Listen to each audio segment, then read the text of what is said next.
Hello and welcome to the Brazilian BA guest. Today I have a friend from Eslovênia, my friend Andrej Andrej Guštin. How do I pronounce your name? You just teach me a second ago. Yeah, it's Andrej Guštin. Guštin. Thank you, Andrej, for coming. It's a pleasure to have you here. Thank you very much. I'm honored to be your guest today. So I hope we will spend, a very useful and funny time together. Oh, we certainly will. I have a good question for you, and the question is how to expose data as storytelling. Oh, a difficult and very interesting question. Uh, Usually, when you formulate the question how to expose data in a storytelling, you put data in the first place. But when, let's say, a year or two ago, I met data storytelling as a business analysis technique, and I always put that as a question: what was the first, data, story, or telling?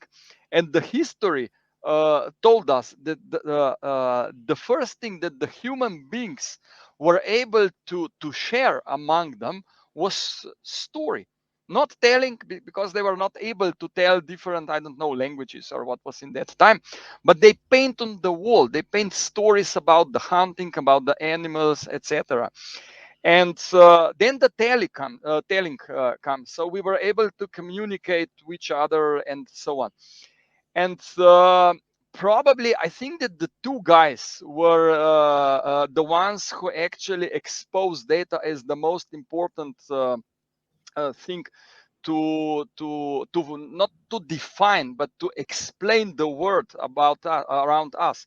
One was probably Isaac Newton, who said, okay, all the principles about the mathematical things should be based on the data and on the observation of different planets, moon, the apple and the tree, and so on and so on. And if you open that book, I don't know the original, but it's something like the philosophy of mathematical principle. You will see a lot of different BA techniques inside that. And the second guy was probably Charles Darwin with, his explanation of development of the species.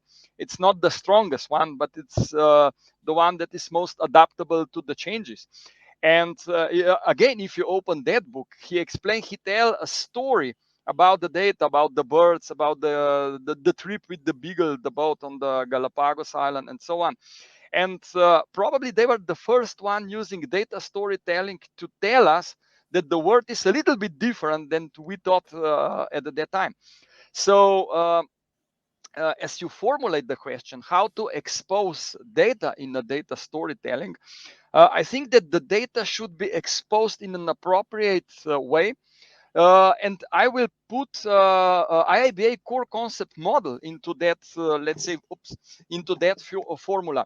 So the data will somehow explain us the context. They will explain probably the need and the value of the stakeholders, because the data should present probably the value for the stakeholders in any kind of the solution, whatever the solution sheet. And of course, the data can be related with the change.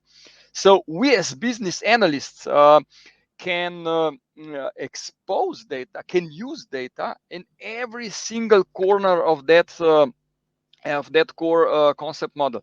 But the basis of exposing data in storytelling is to define and to tell the story according to all the principles that apply for telling the stories. And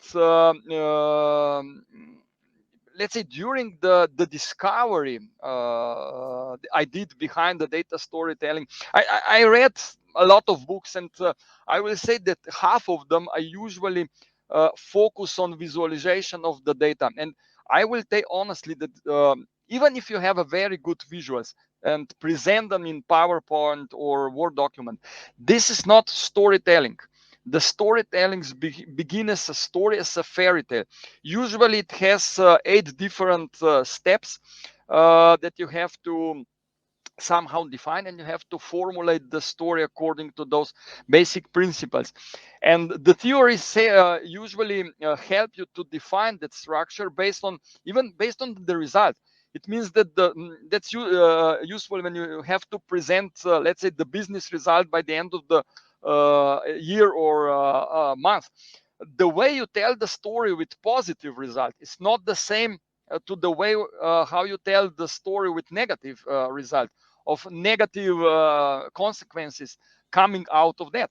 And if you don't know that, you will tell all the stories in the same way, and that will affect the audience differently, probably differently than you expected. And that's probably not what you want to do.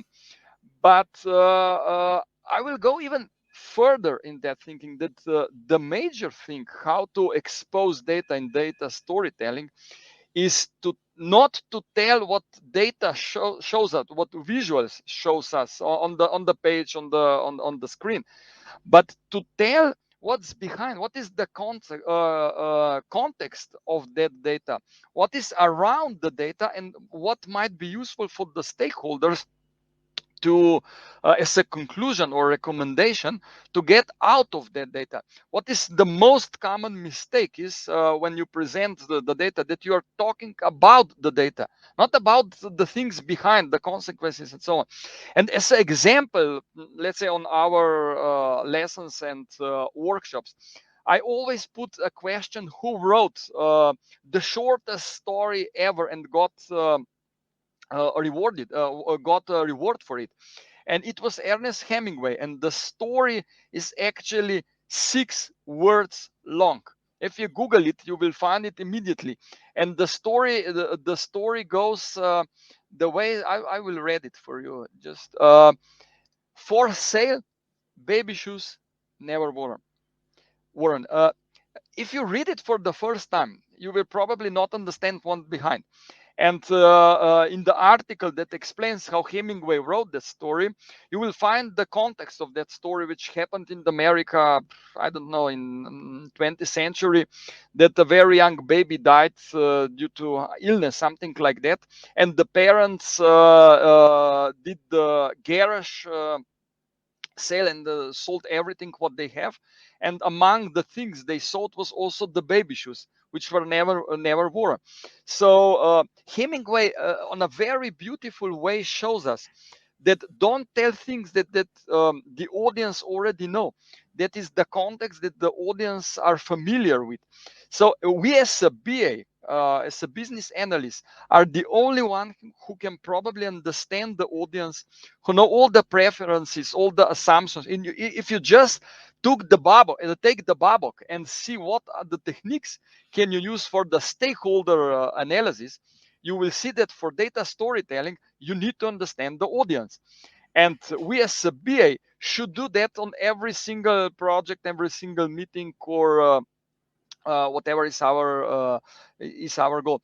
So just to answer shortly how to expose the data in data storytelling is not only do not expose only the data, expose the story that data told us, and expose it in a way that it is the most, how to say, understandable for the audience.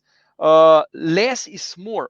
Don't put a lot on our workshop. We usually we take the Excel sheet with 100 columns and thousands of rows, and we said, okay, can we generate something like a very simple graph or a very simple diagram? Even one number can be enough to tell the story behind that table.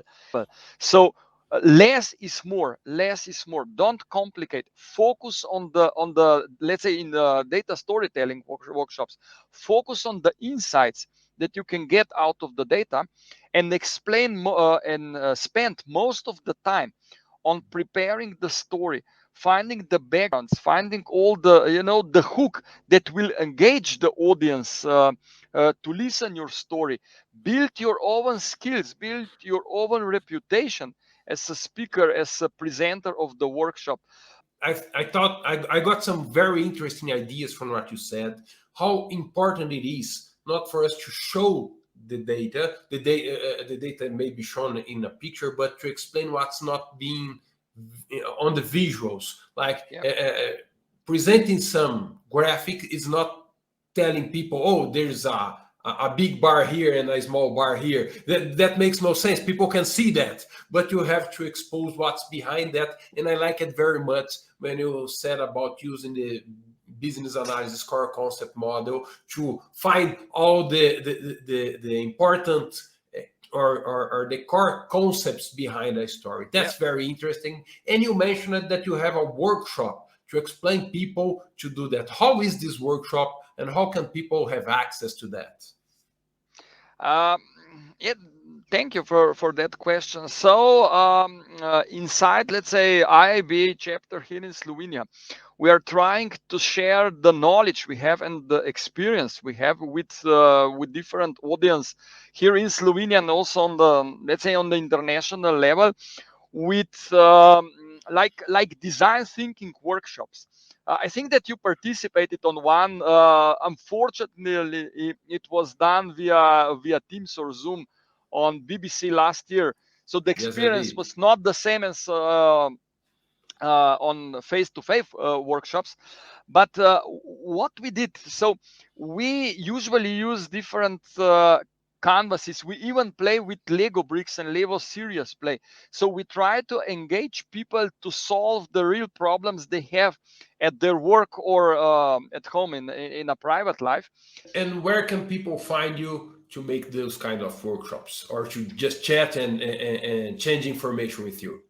I mean, our IIBA chapter has its own web pages, all the chapters in Slovenia.